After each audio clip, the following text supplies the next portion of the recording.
तीन छोटी परियां। एक गांव में लता और कांता नाम की दो बहनें रहती थी। दोनों मिलके एक मोमो की दुकान चलाते थे। उनकी दुकान में ग्राहकों की हमेशा भीड़ जमा रहती है। दोनों की बहुत अच्छी कमाई होती थी। कमाई के पैसों से उन्हें जो भी मन होता वो वही खरीद लेते। मनपसंद खाना खाते, देर रात तक पार्टी करते और फिर रात को आराम से सो जाते। दोनों की जिंदगी बहुत अच्छे से चल रही थी। वही दूसरी ओर आसमान में तीन छोटी परियां बड़े मजे से खेल रही थी। खगूरा सकूरा, मेरा मन कर रहा है कि मैं धरती को और भी नजदीक से देखूं। मैं धरती पर जाना चाहती हूँ और कुछ दिन मैं वहीं रहना चाहती हूँ। तुम दोनों का क्या कहना है इस बारे में? मैं भी जाना चाहती हूँ। मैं फूल, पौधे, नदियाँ और पंछी देखना चाहती हूँ। ठीक है, फिर हमें रानी परी के पास चलना चाहिए और उनसे धरती पर जाने की इजाजत लेनी चाहिए। चलो चले। तीनों छोटी परियां रानी परी से इजाजत लेने चली गई। कर दिया नन्हे तितली, लेकिन तुम धीरे से उड़ना, तुम्हारा पंख अभी भी बहुत कमजोर है। बहुत बहुत शुक्रिया रानी परी, अब मैं चलती हूँ।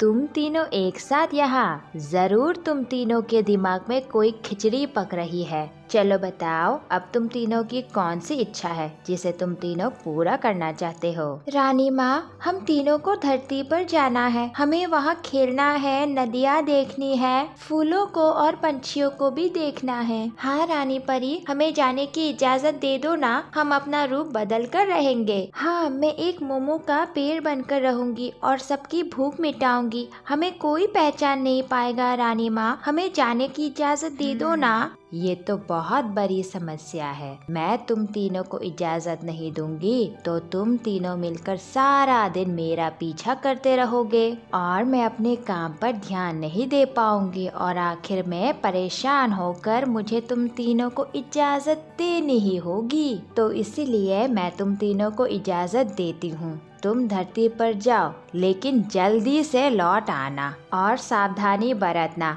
खास करके ध्यान रहे कोई तुम्हें पहचान ना पाए। ठीक है रानी माँ, हम ध्यान रखेंगे। आपका बहुत बहुत शुक्रिया। तीनों छोटी परियां धरती पर चले आए और तरह तरह की जगहें देखने लगे। दोस्तों, मुझे लगता है अब हमें आराम करना चाहिए। ये जगह बहुत अच्छी है, हमें यहाँ थोड़ा रुक जाना चाहिए। खगूरा सकूरा, ये जगह बहुत सुंदर और शांत है। मुझे लगता है हम तीनों को रूप बदलकर यहीं रुकना चाहिए। ठीक है, तुम दोनों अपना रूप बदलो और ध्यान रहे, हम आज यहाँ रुक गए तो कल दिन भर हमें यहीं रुकना पड़ेगा। दिन में सूर्य देव के होते हुए हम अपना रूप नहीं बदल सकते, वरना कोई हमें देख लेगा। तुम फिक्र मत करो खगूरा, हम अपना रूप दिन में नहीं बदलेंगे। चलो अब रूप बदलो। तीनों छोटी परियों ने अपना रूप बदला और अगले दिन सुबह खगूया ने मोमो के पेड़ का रूप ले लिया, खगूरा ने कचौड़ी के पेड़ का और सकूरा ने मोतीचूर के लड्डू के पेड़ का। तीनों बहुत शांति से रह रहे थे और दिन भर धरती को निहार रहे थे कि तभी दो माँ बेटी वहाँ से गुजरी।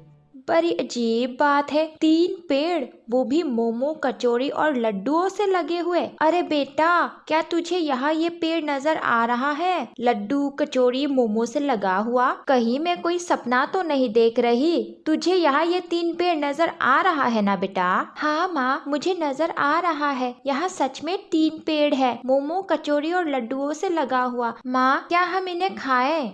देखने में तो ये बहुत ही स्वादिष्ट लग रहे हैं और लगता है हम दोनों के सिवा अभी तक किसी और ने इन तीन पेड़ों को देखा ही नहीं, वरना यहाँ से ये सारे लड्डू, मोमो, कचौड़ी खत्म हो चुके होते और यहाँ भीड़ भी लगी होती। और अगर ये लड्डू, मोमो, कचौड़ी जहरीले होते तो इन्हें खाकर यहाँ कोई ना कोई मरा पड़ा होता, इसीलिए हमें ही इन्हें खाकर देखना होगा।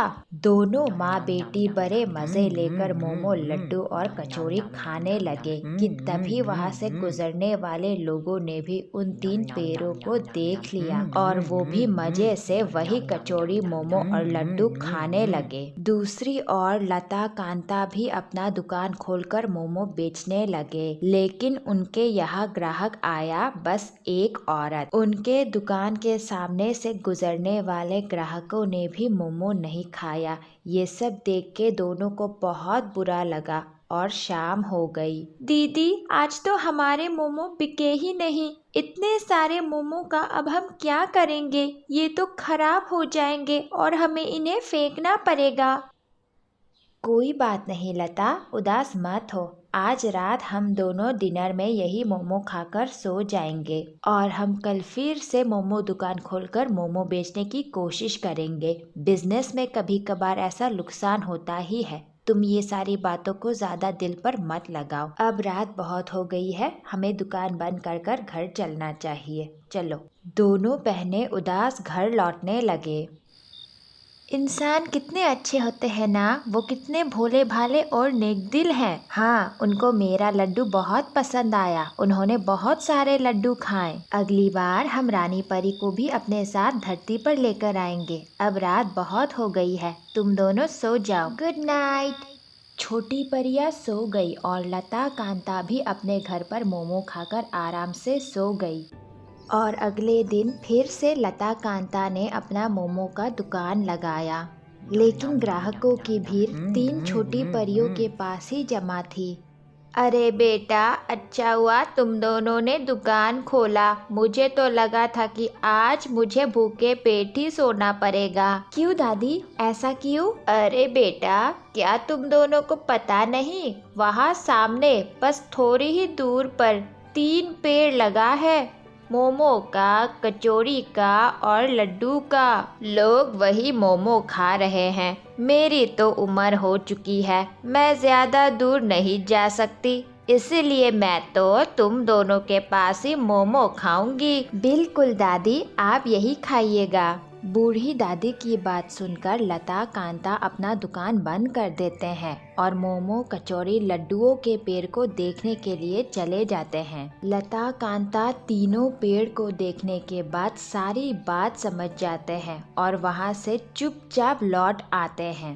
आज फिर से हमारे इतने सारे मोमो खराब हो जाएंगे और ये सब हुआ उन 3 पेड़ के कारण, मोमो, कचौड़ी और लड्डू। अब हम क्या करेंगे दीदी? उन 3 पेड़ के होते हुए हमारे बनाए हुए मोमो कोई नहीं खाएगा। मैं जानती हूँ मुझे क्या करना चाहिए, तुम फिक्र मत करो। आज रात को मैं केरोसिन लेकर वहाँ जाऊंगी और जाकर उन 3 पेड़ को जला दूंगी। न वो पेड़ रहेगा, न उन पर लगे हुए मोमो, कचौड़ी और लड्डू। हमारी परेशानी की वजह बस वो 3 पेड़ है, इसलिए मैं कुछ भी करके उन्हें वहाँ से हटा दूंगी, चाहे मुझे उन्हें जलाना ही क्यों ना पड़े। दीदी, मैं भी आपके साथ चलूंगी और इस काम में मैं आपकी मदद करूंगी। ठीक है, हम दोनों चलेंगे और हमारी परेशानी को हमेशा के लिए मिटा देंगे। आज भी मेरा दिन बहुत अच्छा गया। हाँ, मेरा भी। चलो अब सो जाते हैं। दोनों बहनें रात के अंधेरे में केरोसिन का डब्बा लिए तीनों पेड़ को जलाने के लिए निकल पड़े और जाकर सीधा पेड़ के ऊपर केरोसिन डालने लगे। लगता है ये दोनों लड़कियां तुम्हें पानी पिला रही हैं। हाँ, ये दोनों शायद हमारा शुक्रिया अदा करना चाहते हैं। हम सारा दिन इनका पेट जो भरते हैं स्वादिष्ट मोमो, लड्डू और कचौड़ी खिलाकर।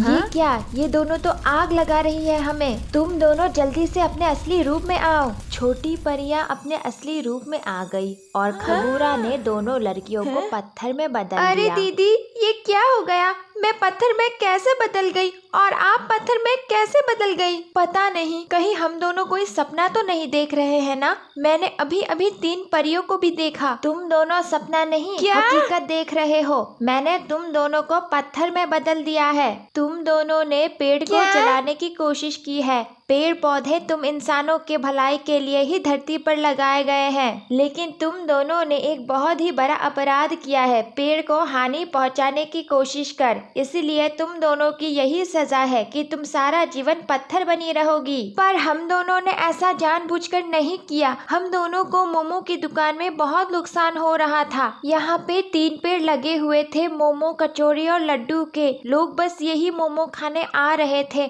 हमें पूरे 2 दिन तक सारे मोमो फेंकने पड़े। इसीलिए परेशान होकर मैंने सोचा कि ये पेड़ ही जला देती हूँ। हमें माफ कर दीजिए। लालच में आकर परेशानी के कारण मेरी बुद्धि भ्रष्ट हो गई थी। मैं आगे से ऐसा कोई काम नहीं करूँगी।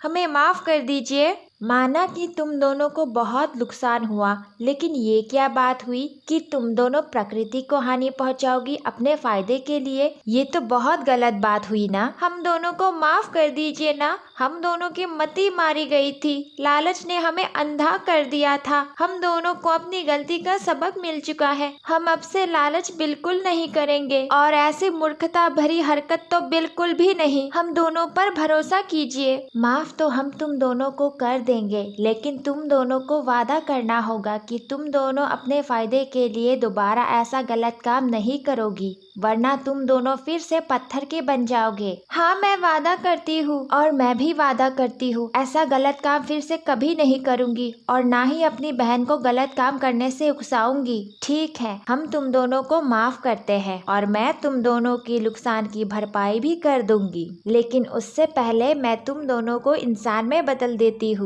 खगुया, हमें अब धरती पर बहुत दिन हो चुके हैं। अब हम तीनों को घर लौट जाना चाहिए, है ना? हाँ ठीक है, लेकिन पहले इन दोनों को तो ठीक कर दे। छोटी परियों ने लता और कांता को ठीक कर दिया और उन दोनों को सोने के सिक्कों से भरा हुआ एक बक्सा भी दिया। बहुत बहुत शुक्रिया छोटी परियां। धरती पर दोबारा लौटकर छोटी परियां धरती से लौट गई। लता और कांता की नुकसान की भी भरपाई हो गई। तो दोस्तों, आज की कहानी बस यही तक। उम्मीद है आप सबको कहानी पसंद आई।